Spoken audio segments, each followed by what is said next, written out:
بسم اللہ الرحمن الرحیم.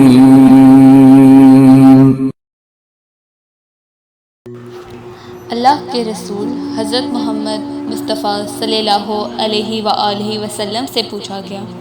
کہ یا رسول اللہ،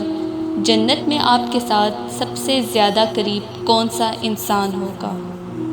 بس جیسے ہی پوچھا گیا تو اللہ کے رسول حضرت محمد مصطفیٰ صلی اللہ علیہ وآلہ وسلم فرمانے لگے کہ اے شخص، جنت الفردوس میں میرے ساتھ سب سے زیادہ قریب وہ شخص ہوگا جو یتیموں سے پیار کرتا ہے، جو یتیم اور بے سہارا لوگوں کی پرورش کرتا ہے۔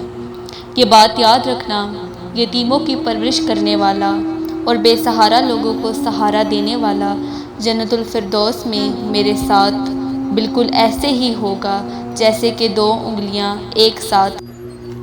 اے شخص، اللہ کے نزدیک اس سے بڑی عبادت کوئی نہیں کہ ایک انسان دوسرے انسان کی مدد کرے، اس کا خیال رکھے، کسی دوسرے کو سہارا دے، اور اللہ کے نزدیک سب سے بدترین انسان وہ ہے جو کسی انسان پر ظلم کرے، اس کا دل دکھائے اور کسی کی غیبت کرے یا جھوٹا الزام لگائے۔